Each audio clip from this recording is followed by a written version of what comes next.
you see over there, and we have wine and water aplenty, and we'll be walking that around, so please enjoy.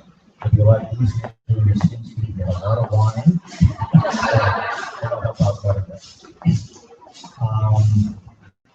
Skin cancer is going up and up and up, not only in California, but across the country. It's the one cancer I'm seeing more and more and more. So I thought this might be different. In the summertime, wear less, tank tops, go to the beach. You see things on our skin, we can see there might be good.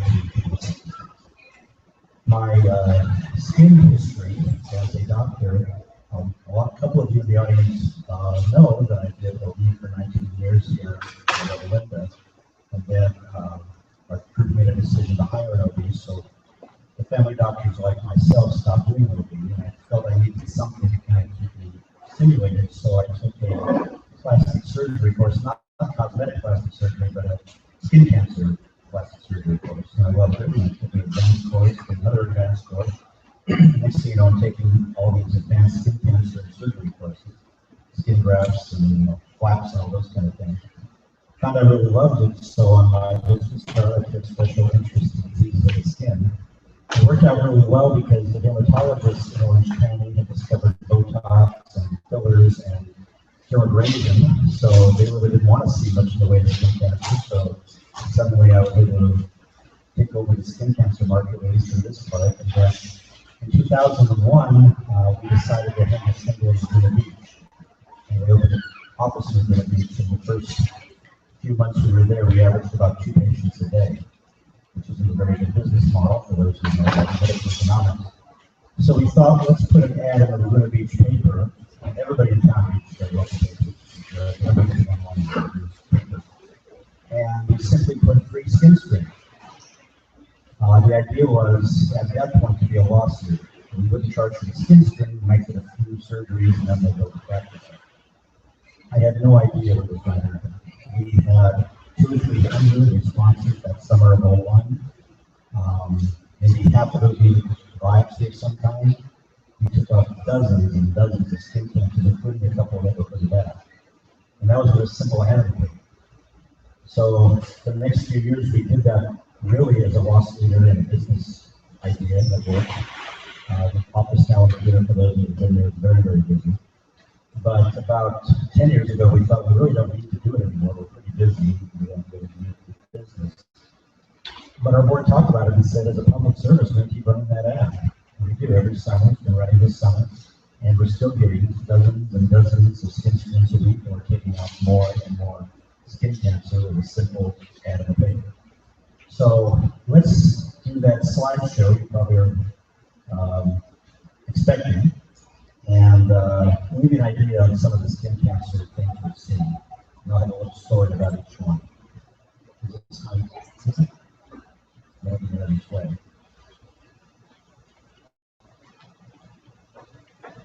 Which one do I have now? So a quick lesson for anybody who's thinking of going to med school. There's only 3 kinds of skin cancers.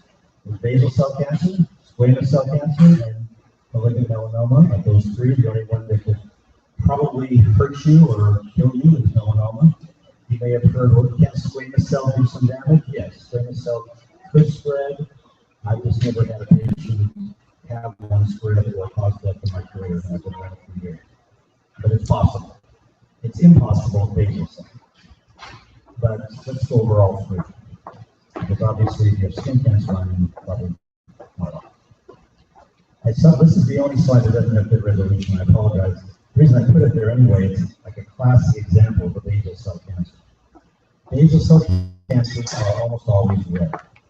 They look like a blemish. If I'm looking around the room right now, so I see them on your faces, basal cell usually hits the face, arms, sun exposure, and it's a red spot. If you're over the age of 50 and you have a red spot on you anywhere and it's been there for more than a year or 2, yes, it could be a basal cell cancer. That's pretty much what it looks. This is an advanced one, meaning it has a little ulceration on top. Looks pretty mean looking. You think you wouldn't ignore that on your skin, probably.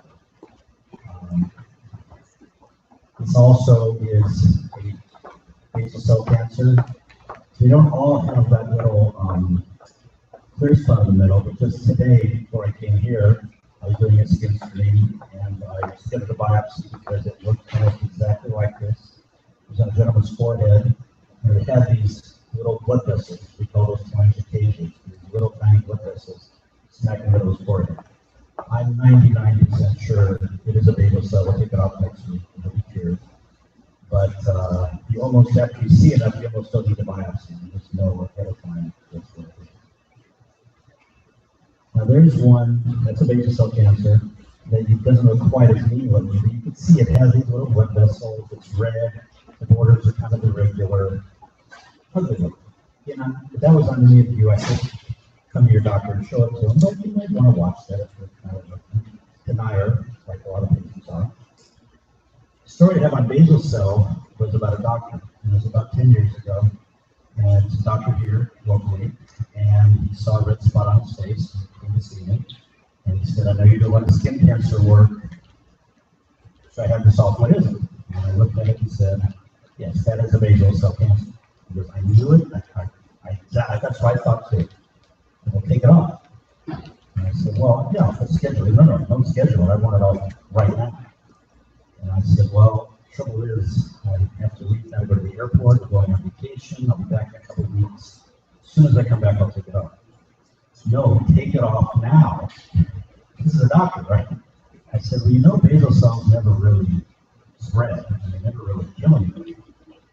Whether we take it off now or in 2 weeks, you're going to do great. Matter of fact, if you take it off in 2 months, he said, I'm not going to be able to sleep at night knowing I got a skin cancer on my face. So I said, well, I just can't do it. I can't lose my phone. I just can't do it. So I went on my vacation, came back, and the first patients I saw was this doctor with skin cancer on his face. It was a basal cell. As I'm doing it, you cannot believe the relief I had. And finally, I just had, I laid in bed and I imagined it spreading to my body, my brain and bones and liver. It's like, no, don't worry. I guarantee it didn't do that. And still with us today, and it's fine. But it goes to show that even doctors, if you think you have a cancer on you, you don't want a cancer. And basal cells are a good example of cancer you can watch for a long, long time if you wanted to. You probably shouldn't. So there's, you can tell somebody's nose, a profile, and there lies the basal cell. That's something you probably see at the grocery store, like the guy in front of you paying. You might see a little red spot on the nose. And this is what we pick up in those screens I talked to you about, little red spots on noses. The patient doesn't even show it to me, I didn't see it. They say, better take that off. You sure? Yeah, let's take it off. Almost always a basal cell, and it looks like that. You look closely, the blood vessels in there, it's red, and the regular borders. By the way, I can go back if you need to, but don't be bashful. If you have a question about anything I'm saying or any slide, just raise your hand and yell it out.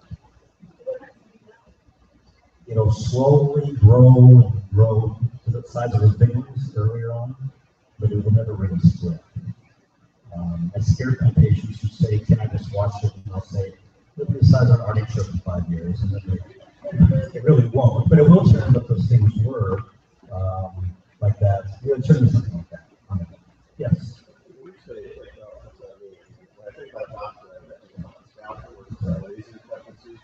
Could be. I have a slide on that, and I'll get to that when I can explain that. Good question, very good question. Now that's supposed to be those scary slides where you go, I might have that on me. Like, that doesn't look that bad. You're right, it doesn't look that bad at all. You can see some of the face, that's the eyelashes up in the corner there. And that's a classic basal cell. I don't think there's any second-year medical student that would call it a basal cell and want to take that off immediately. But again, on you, you might be a blemish, especially basal cells do not grow that fast. So that blemish should be there for a year or two before you go, maybe we'll get that checked. Yes. Oh, yes, frequently. Especially as you're getting older. That's an older basal cell. This one is an obvious basal cell because this is the lesion here. Again, it's on a head, it's hair, so it's head. But you kind of can see it, there's a little crater in that thing, like a little umbilication or crater. Again, classic of basal cells. Basal cells frequently have little craters in them, and that, again, classic basal cell. Now, if I were to show you pictures of the last 10 that I've taken off, it'd be much more subtle than this, much scarier if you're getting a skin screen. These are obvious, slam dunk, no question about it, basal cell. So the idea of basal cell is that here's the skin layers. You don't want a skin cancer to go down here. Skin cancer goes down here with lymph nodes and blood vessels, and it takes it to your body and spread it. But basal cells never go below this layer here, the dermis. This is called the basal cell layer of the skin. That's why it's called a basal cell cancer. That's as far as it goes. Where other cancers might go lower. So we had a question about treating it. There's a lot of ways you can go about treating a basal cell. A popular way is to freeze it. We call it cryotherapy. For those that have seen me, I'm old-fashioned. I take a Q-tip with liquid nitrogen out of a canister into a styrofoam cup, and it's all frosty, and you literally freeze it with liquid nitrogen. Some young whippersnapper doctors buy these little guns and put a cartridge in there, and they shoot the gun right at it. By the way, I bought one and used it because I'm just old school. I like Q-tip. I can direct that very well. Doesn't matter. Liquid nitrogen is something really, really cold. He said, could I just pour an ice cube up to it at home? No, not nearly as cold. Not nearly cold enough. The advantage of freezing is if you're a typical guy and you don't like needles and knives, no kind of makes it. It does sting. It's imagine holding an ice cube up to your face, and at first you go, oh, that's cold, and then after about 5 seconds you're going to say, that stings. And that's what it does, it kind of stings. Yes.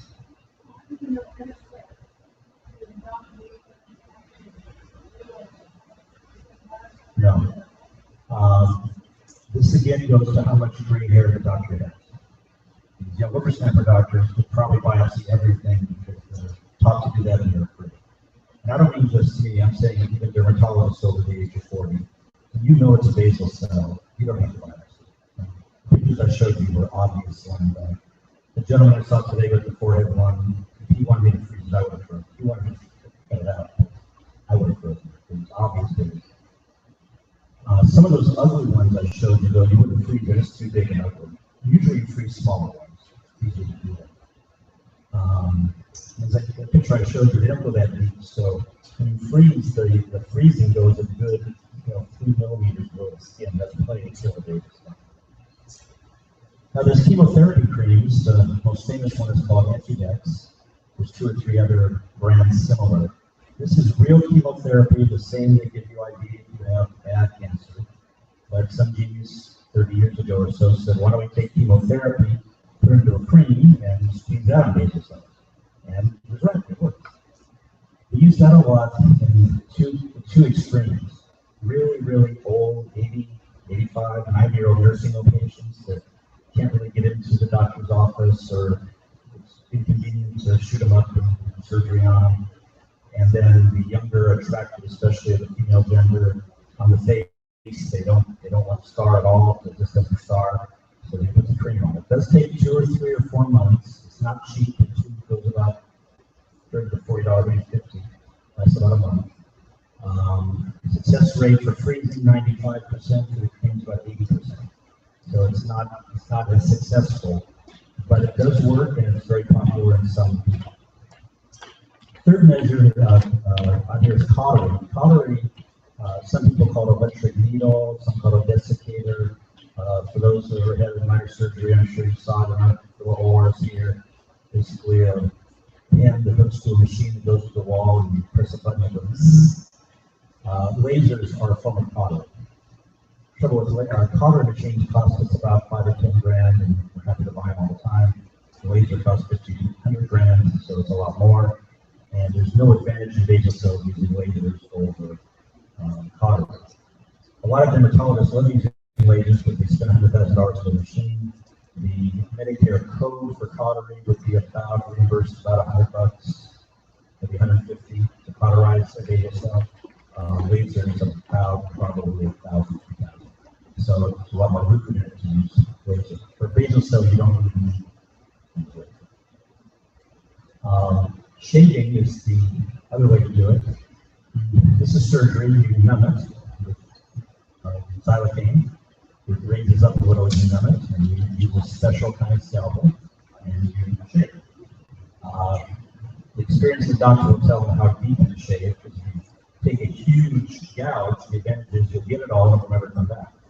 And the poor guy has a big hole in his face. Or you could do a very transparent salami slice where you can see through it really, really thin, and it looks great after. It doesn't scar at all, but it has maybe a 33% recurrence rate. So you want to kind of have the doctor use his best judgment. How deep does he shave?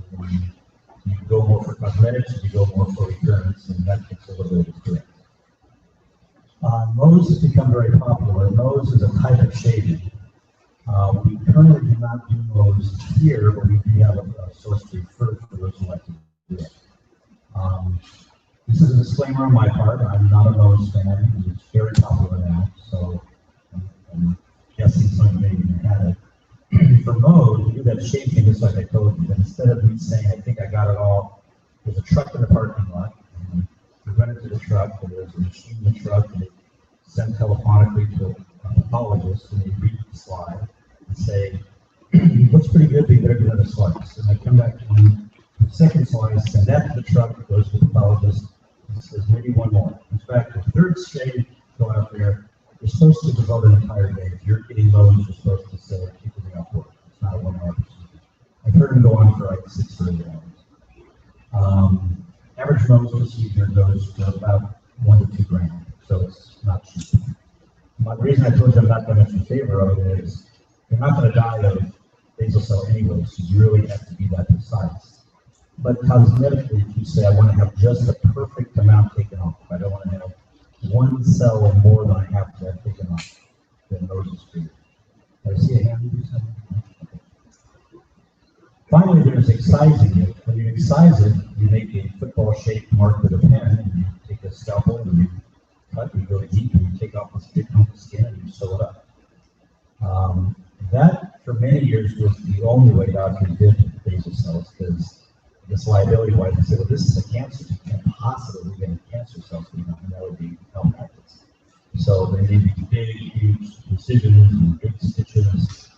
Every now and then I'll see a patient in for a skin in the back, they have these Frankenstein railroad track marks on the back, this big, and 2 or 3 of them will go, wow, these look pretty bad. When you have that done, 20 years ago, I went to dermatologist, had a basal cell. Back then, that's what they did. So you said, well, which is the best with the pens, freezing, or very young, very old, and chickens? 90-95% success rate, not bad. Chemo creams, same category, I guess, for 80%, but you just put a cream on at home, so it's pretty cool. Cauteries, 98, 99, 99.9%. So it's shaving, and so the decision should be 100% if you're taking a huge step. So, yes.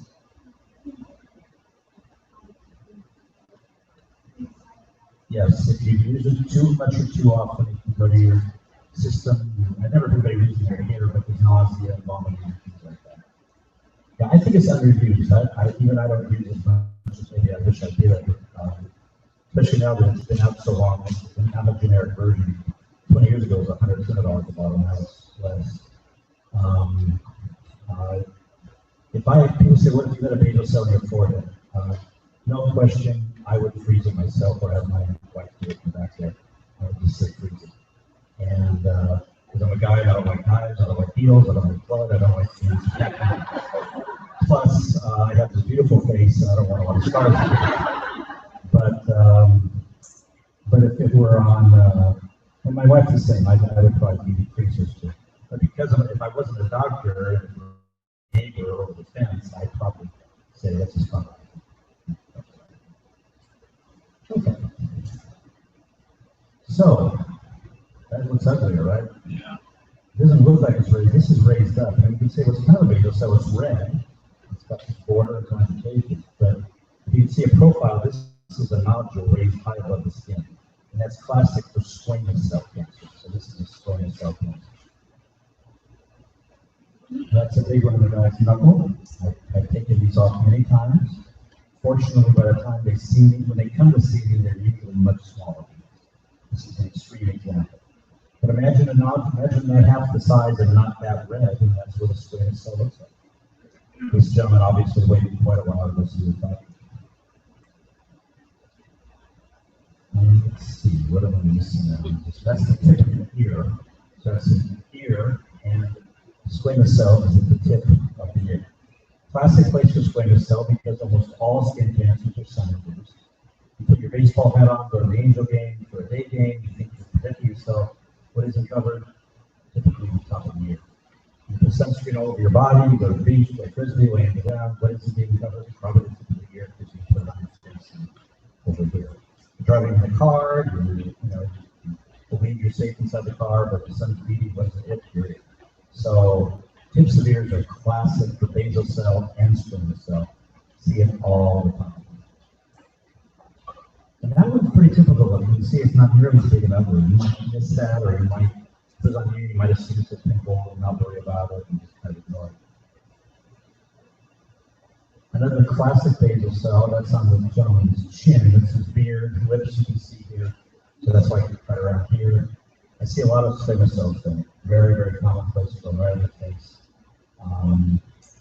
That should obviously come up right away, but once you see one of these, you'll never forget it. It's pretty obvious squamous cell cancer. So the story of squamous cell cancer is a patient of mine in the Laguna Beach office. Now he just turned 69 or 70, but about 5 years ago, he came for his physical, fine. He came next year for his physical, fine. Didn't say much over the mouth, but the mouth was okay. So then he came back and he said, "Can you look at my tongue?" Well, way back there, like on the back part, you wouldn't see unless you really had a scope to look at, was something that looked like that on his tongue toward the back. Looked very much like a squamous cell. Told him that, I tried to be honest with the patients. I said, that looks like a skin cancer. If I had to guess, it'd be a squamous cell. So he said, well, I was worried about it being cancer because it's been there for almost 2 years. And I said, 2 years? I said, you had 2 physicals. I thought about bringing it up to you. When I looked in the mouth, but it was so small at first to the back. And he said, well, I was kind of hoping it'd go away. I thought it was some hot coffee, scalded away. I wasn't sure what it was. Fortunately, it got spread in the lymph nodes. Unfortunately, he lost a lot of his tongue and almost all of his taste buds. He can't taste anything. And for over a year, when he was having radiation, the saliva went up forever. He's better now. He can't taste anything. He lost a lot of weight. But living his normal lifespan. So it's even on the tongue. That's the gentleman's back, I believe. And again, that's kind of big and gnarly looking, but that's what it's going to sell us.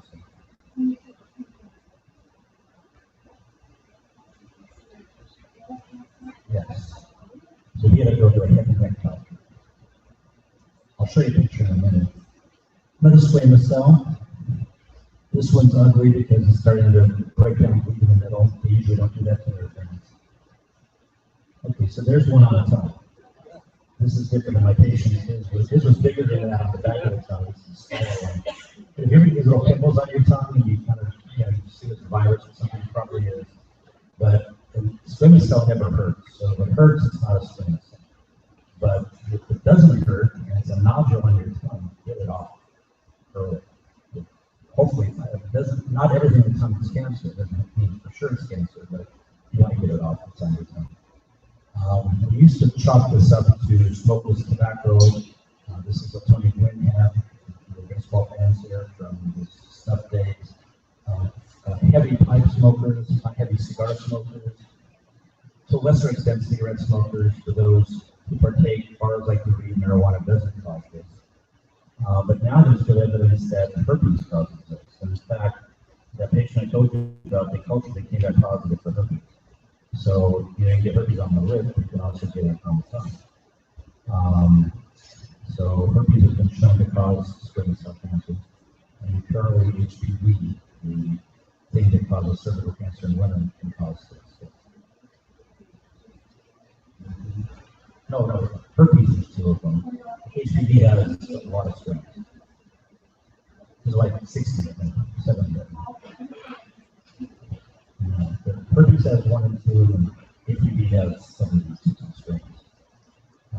So these days, more and more they're shocking. I think it wasn't on his tongue; it was on his palate. That Michael Douglas, the actor, had this. And I think he got it from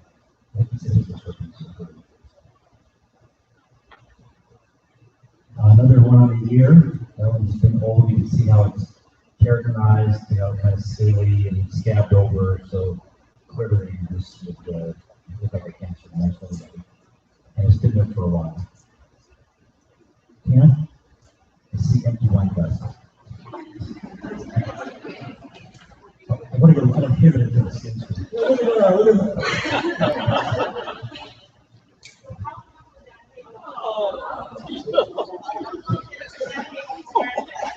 Yeah, that's an issue of the squamous cell doesn't spread much either. You probably read about or heard about squamous cell spreading. Now, when I brought up the Michael Douglas and Tony Gwynn, those were oral, and those used to. Those definitely. Because of all the salivary glands and the lymph nodes and the blood flowing on that. Skin squamous cells don't usually spread. They can, but it's very uncommon. Now, that is a squamous cell. Now, that could be 5 or 10 years old. And we have a name for this. It's called cutaneous horn. Cutaneous means skin and particular horn. I've seen these quite a bit that weren't squamous cells. And they're just, we call them fibromas. They're thickened skin that comes out that way. That would be very simple to take off. I would simply numb it, pull it up, and shave the base, cauterize it, and be done. So it wouldn't be a big surgery, but this gentleman should have had this off many, many years ago. I don't know about you, but guys are really good at denial. I think he was in denial.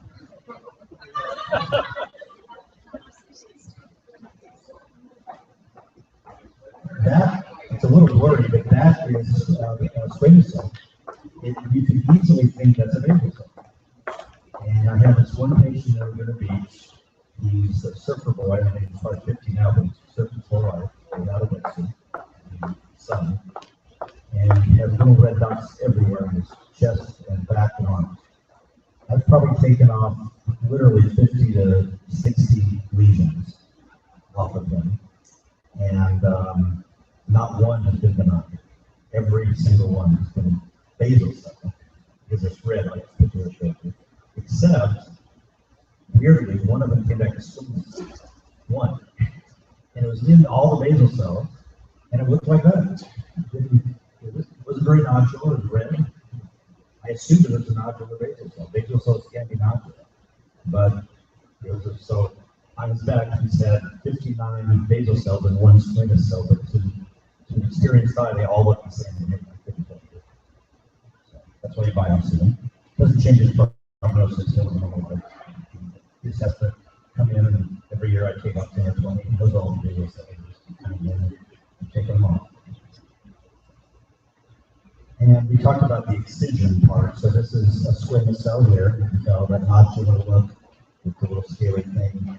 This doctor drew that elliptical, the football-shaped incision. So we'll simply take a scalpel, cut that, and sew it down. So that we'll have some scarring. The cure rate should be 100%.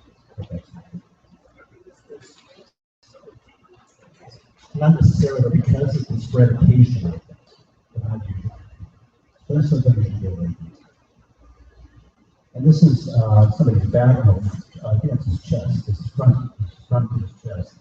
And it's irritated because it's red, but I want to show you the concept of satellite lesion. Satellite lesion means it started as one squamous cell, but then it seeded next door and it's called the second squamous cell. This is actually two squamous cells. One is the original and one is the satellite lesion.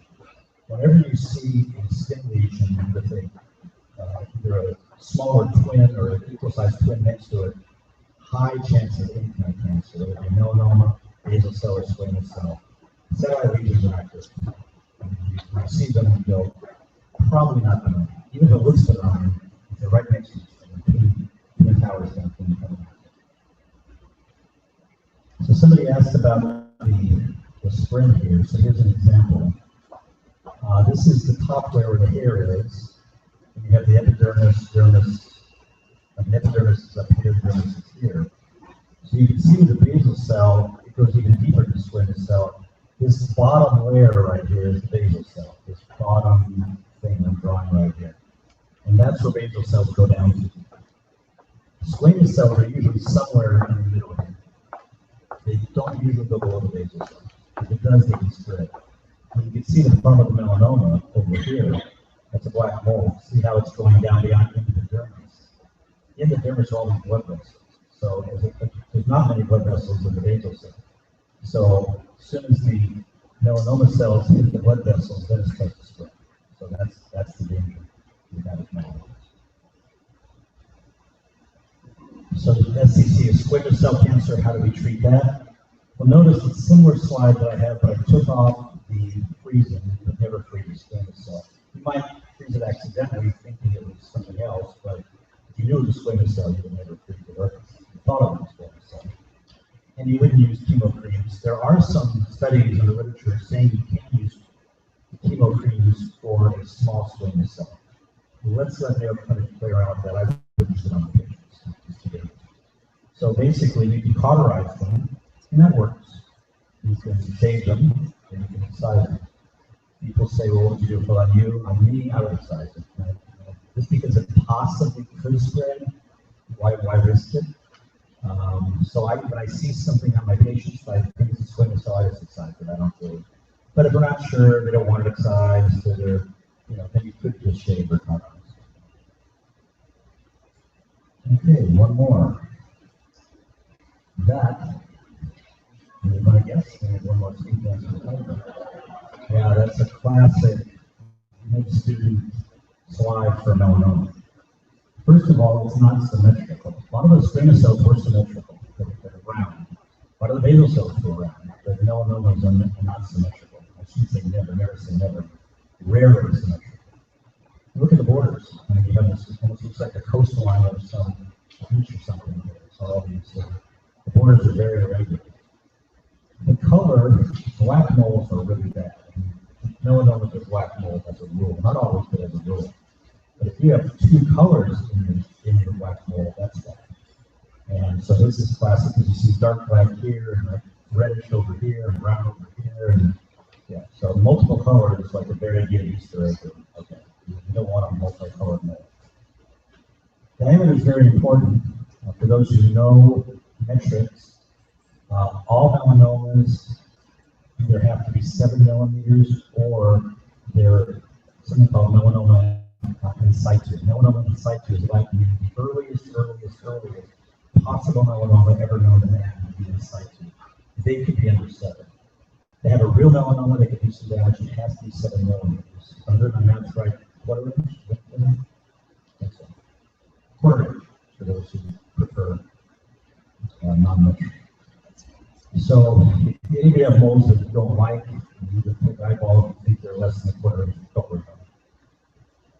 And then changing. I'm guessing if you had a picture of this melanoma 2, 3, 4 months ago, it didn't look this way. Melanomas change. They hardly ever look the same 6 months later. This one's a little more less obvious, I should say. But again, you can argue symmetrical, it really isn't. Borders are regular, multicolored. This one's probably, just looking at it, probably 8 or 9 millimeters, so it must be probably not that advanced. And that slide I showed you where it went down in the dermis, as long as you can get it before it spreads down too deep, you'll be fine. It's totally curable. It's just, you don't want to wait until they're beyond that. That's a young woman. I believe that would be on her belly area or chest area or probably her tummy. That's a melanoma. And again, you might say, gosh, I could have one of those. But that's why you get skin screened. That's why you go to the doctor. That's why you look in the mirror. That's why you come to these talks, so you can find it.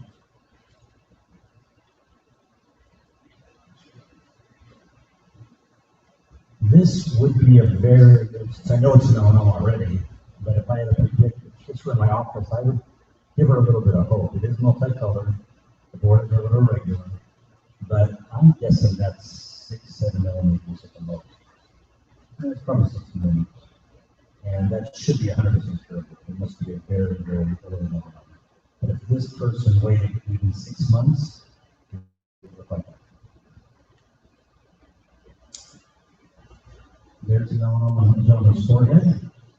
irregular, round and black, is around, and it should come off in the beginning. Classic place melanoma in women are from multiple genders. The back, because when you're younger and less wise, and you put sunscreen on, where do you sacrifice? You do the back, and of course they help you your front, here, but you don't get there very easily. And then if you did a little sunscreen there, what do you do at the beach primarily? You lay on your tummy as a rule. So the back definitely gets a lot of melanoma. Plus, when you're getting ready in the morning, you're brushing your teeth, getting makeup on, getting yourself ready, you don't see your back. So it's easy to miss it. This is a classic melanoma we saw probably on the beach.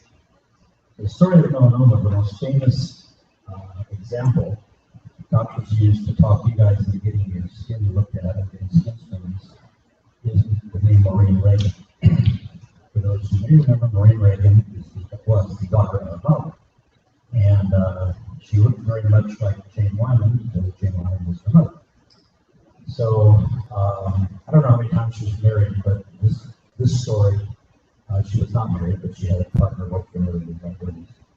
So they were laying in bed one night, and her boyfriend said, Maureen, I noticed you got this black mole behind your knee. I mean, right smack dab behind your knee, right in the middle, where you could see it yourself. You really? I didn't know that. He goes, yeah, actually, I've seen it there for the last few months. Well, I don't know. Probably not that. He says, well, it's not that bad, but kind of black. We're going to check it out. So she said, well, my dad, dying of Alzheimer's. I go over every day, take care of him, talk to him, hear stories. Doctor says he doesn't have much longer, maybe 6 months, a year, I don't know. I can't deal with surgery myself right now to take care of my dad. So she did. Dad passes away, about all that happened. Same boyfriend, a year or two later, maybe 18 months later, lying in the same bed, and says, I mean, that mole behind your knee really is up. She goes, really? I can't even see it. I said, you don't need to see it, I can see it. I've been watching it, it's getting bigger, it's uglier. I'm taking the doctor, that thing's come out. You can't use your dad anymore as an excuse. I said, okay. Well, obviously, the way to tell the story, it wasn't melanoma, and she was dead 6 months later. It spread throughout her body into a river, brain. And that's an example where you need somebody else to look. If you look at your back, you can't see it. When she was interviewed, because toward the end of her life, she was trying to get people to get their skin screened, so she told the story I told you. She said, when she was growing up, her father, famous movie star, another famous movie star, they would go to the beach all the time, Santa Monica, that area. She would lay on the beach on her tummy constantly. And actually put like baby oil so that she would get nice and tan and all that. So she related it to all the summers at Santa Monica Beach, laying all day in the sun without sunscreen. So certainly not a surprise she got a melanoma. So when you come into your physical, if you meet any of the criteria, you go over, ask your doctor to look at your back and behind your legs. I mean, my skin screen's in Laguna here. I do look at the front, of course, thoroughly, but I look at the back of the fine tooth bone, because that might be the only time they get it looked at. Back of the neck, the back buttocks, thighs, down to the knee.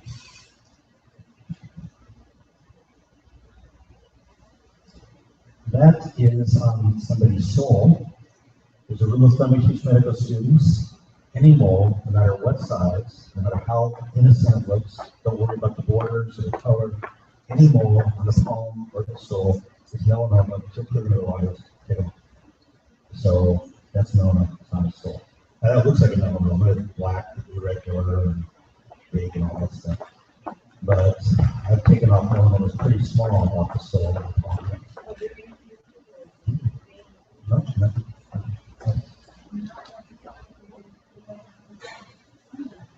Well, good point. I'll share that slide in a minute. There's some melanomas that are not sunburn. I'll put it on here. I think the current numbers I read, 90% of all melanomas are caused by sun, not sunburn, but by sun. You can make an argument why in your tummy, your soles are getting plenty of sun. Palms come out as much, and so not every melanoma is sun-related, but most of them. That, can't really tell from the distance, that's a fingernail. And any mole under any nail, no matter how small, is also melanoma to another one. Now, sometimes people come panicky because they saw something in their nail, they run to see me and they're scared. So it looks like you hit your nail with a hammer. Well, yeah, I did that last weekend, but no, that's blood, that's going to go away in a week. We're talking about a mole. Mole under your nail, any of the 10, 20 you have, melanoma is the other one. This is a melanoma.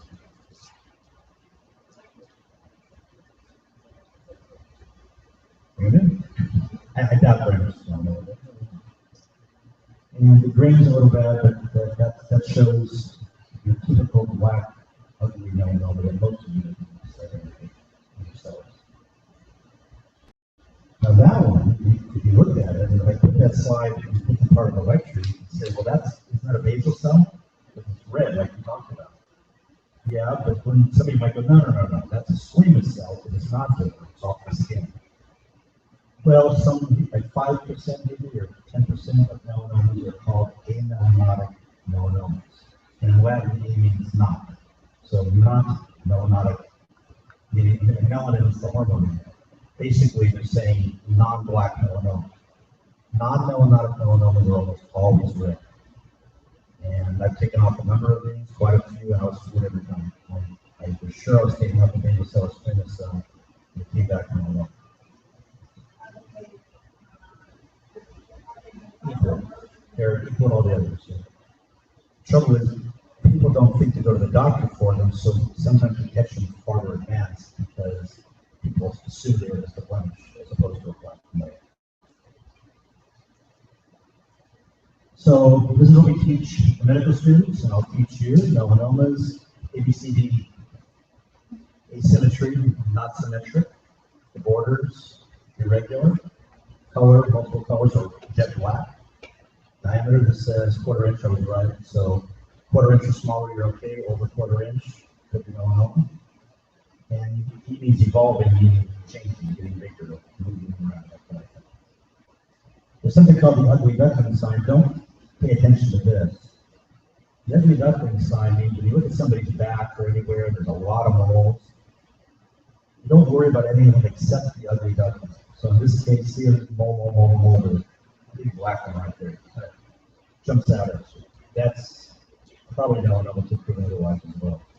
Here's somebody's back with absolutely nothing on it. Not one mole on the entire back except that one.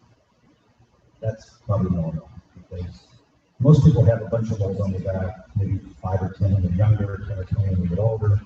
No big deal, you don't worry about it. But the ugly duckling sign, I almost always look for me. I almost always pick them up there.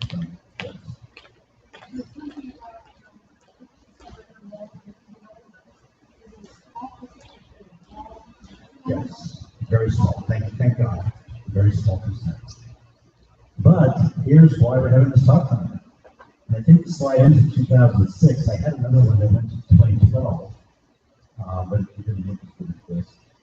This is how many people out of 100,000 people off the street had melanomas back in 1972. That's male and female gender. You can see the parallel. 6 back in 1972. In 2006, it's up to 24, and now it's over 30. I think it's like 36 now. In other words, like we continue this another 6 years, it's way up here. So, well, my theory, and there's a lot of theories for this, and it sounds like a Jay Leno or a Lee Kimmel joke, but that hole in the ozone layer definitely increased our radiation levels. So I think there's a reason why back in Lewis and Clark's day, when they were paddling their canoes, nobody got melanoma back then, and they were in the sun all day without shirts on, because we had good protection of the radiation. Now the hole in the ozone layer is closing because of all this stuff environmentalists are doing, but the last thing I read is the earliest it's going to close is 2050. Yeah, a long time for us. So, but the hole was first reported in 1970. That's when it came to light.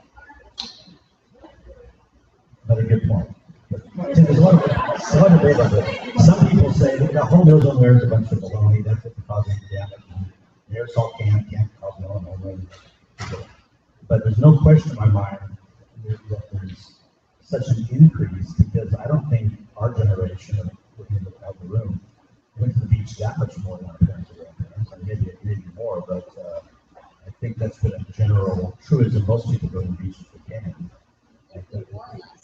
More or less. Yeah. Good point. There's a lot of theories, but since we know 90% of melanomas are sun induced, you have to ask why since 1970, and then somewhere around here, early 90s, everybody got their warning. Put sunscreen on, wear tops that are it was going up despite all this warning for this guy.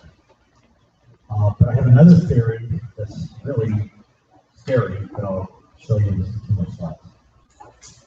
This is called the melanoma belt.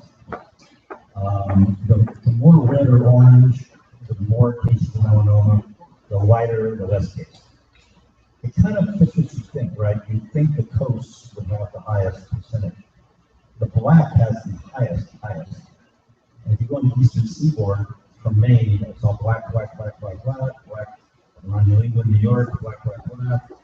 Florida, both sides of Florida, obviously beaches, all the way huge to Louisiana.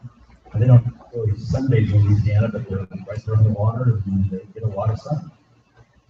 Texas, this is the North Park, Houston area of Texas down here.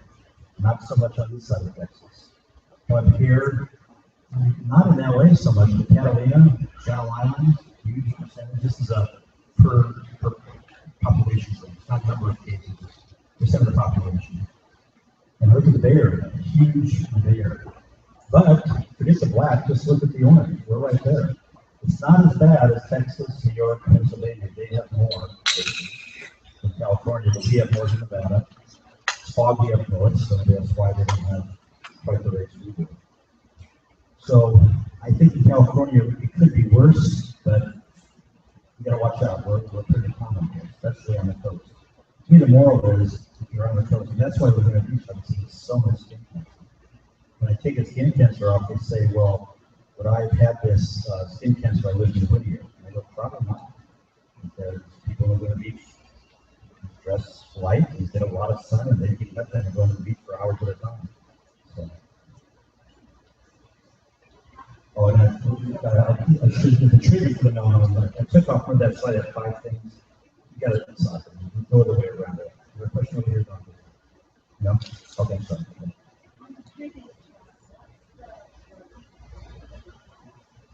Why? I have no idea why Wyoming, Alabama, and West Virginia get a pass. Maybe nobody goes to the beach. I don't know. I have no idea. But because it's white, you might know it's the baby or something. I have no idea. Doesn't make sense to me. Right in the middle of nowhere. So you have to decide no. There's no way to that. If you think it's no, you have to decide.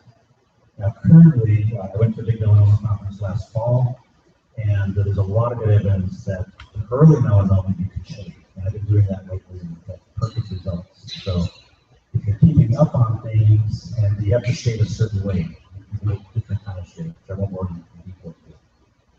But I've taken up a couple of melanomas recently with the shave technique and really great. Got the depth okay. They had negative X-rays, they didn't need chemo, they were fine. But again, I knew they were early melanomas. So, are you high risk? Now, this is for all skin cancers, but this goes back to the melanomas especially. Do you have fair skin? Yes, you do. Yes, you do. Yes, you do. Yes, you do. Fair skin is never good unless you're a dermatologist and you just bought a new product. And it's great for those guys, but it's not good. Not good at all. For anything skin related at all. And my wife is fair, and she's blonde and beautiful, and as a gentleman, I think fair skin is very attractive, but from a medical point of view, bad. Freckles, a lot of freckles, bad. Melanomas are something like 25 or 30 times higher. People heavily freckled. And that's despite if you fair skin or not. Just a lot of freckles are bad. Makes sense. That means if your body put on a lot of melanin all over your body. Sorry about that. And if you put melanoma all over your body, one of them found a squirt out a little too much and you turn away. Red, auburn, blonde hair, especially red hair, but that kind of hair, high rate. Green, hazel, blue eyes, especially hazel, high rate. And I'm sure you can all think of somebody in your high school class or a neighbor you used to have who was fair skin, freckles, red hair, hazel eyes. They're a sitting duck. They're almost scared to get a melanoma. I'm not kidding you, really are. It's not a matter of if, it's a matter of when and catching it. A family history of skin cancer is really bad, yes? Yes, for the freckles, I bet.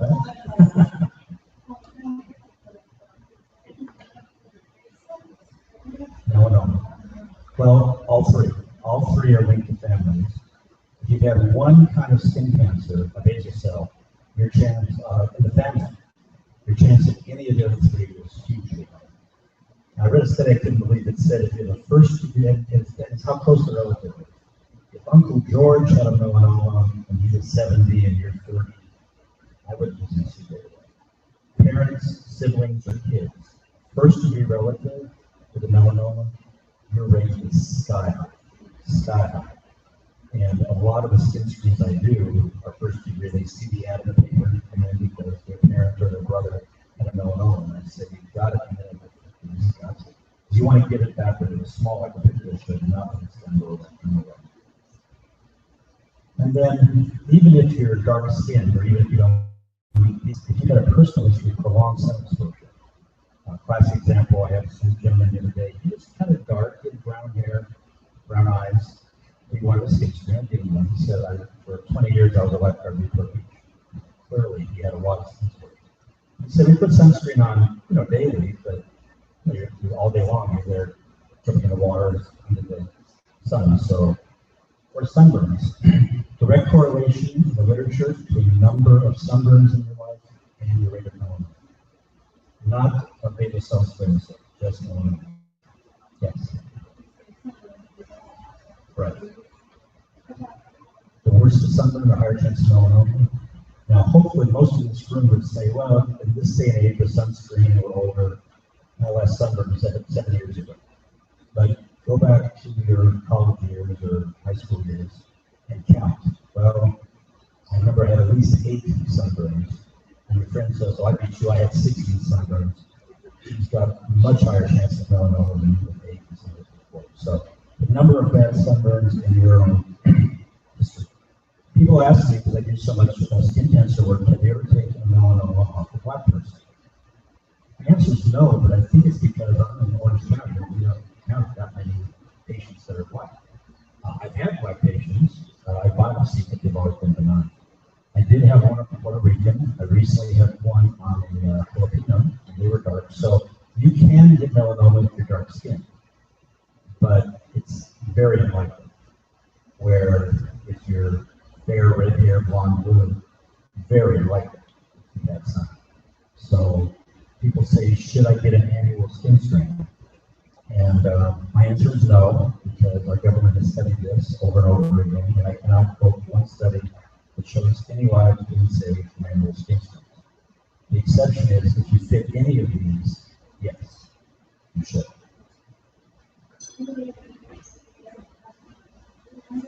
Yes.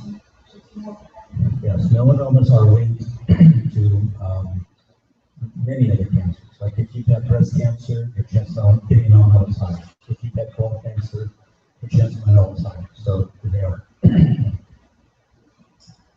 Low risk, we've done the opposite of what you said. If you have dark skin, you probably will not get skin cancer. Melanoma. You have brown eyes, that's been studied. Brown people have a much lower rate of skin cancer.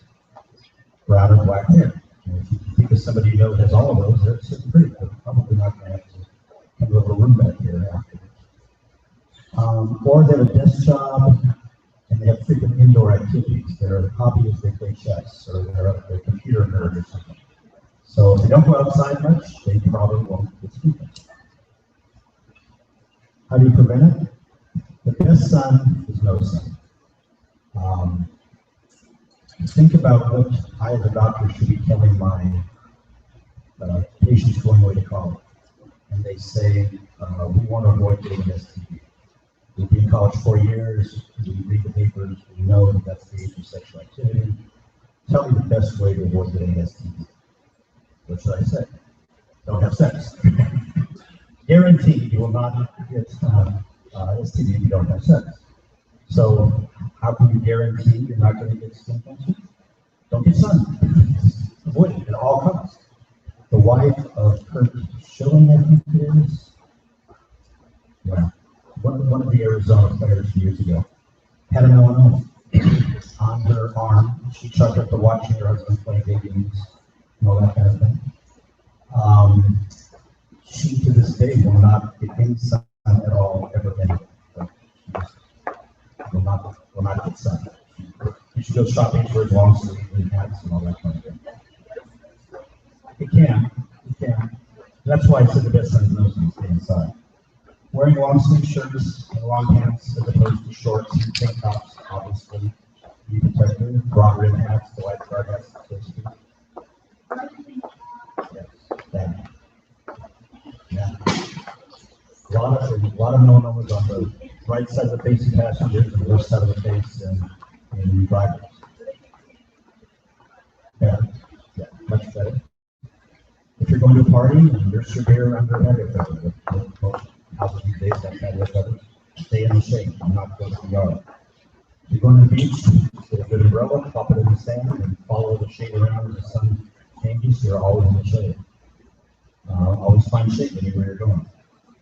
Now, here's the thoughts I brought up. I think we just left, but somebody asked about it. The sunscreen theory. Why is it going up now? Well, how many times for those in the room, most of you were around and alive and instrumental in the 1970s and early 80s? You were told to use sunscreen, put sunscreen. And you did. You put sunscreen on, went to the beach and laid out. I mean, you put sunscreen on, right?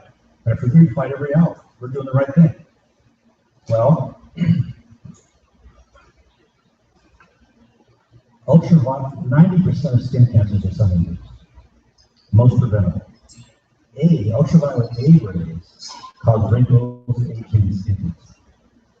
Z does not cause a sunburn and skin cancer. So, and the sun gives you both. Well, the trouble is the sunscreens back then were only B. They only blocked B. They didn't block it. And A causes skin cancer. So from the 70s, 80s, and the 90s, we were telling people to put on sunscreen and go out and lay in the sun. We probably induced a lot of skin cancer because we told them it was safe to do that. Around 1999-2000, they came out with some studies saying, whoops, apparently we thought only B caused skin cancer. We're finding out now from studies A causes skin cancer. So around 2000, you could go to the store and buy just A or B. Now we've gotten smart. It's hard to find one that isn't so-called broad spectrum. They call it broad spectrum. They didn't necessarily say A and B.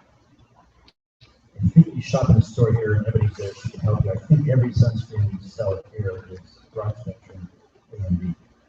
But that is scary to think you might have been putting on sunscreen that was protecting you against melanoma. Because then you actually got more sun than you would have gotten if you hadn't used it. So look for broad spectrum, or they might mention A and B blocking. Now the SPF thing is real confusing to some people, so I'll try to make it as simple as I can, like 101. If your skin gets red, I don't mean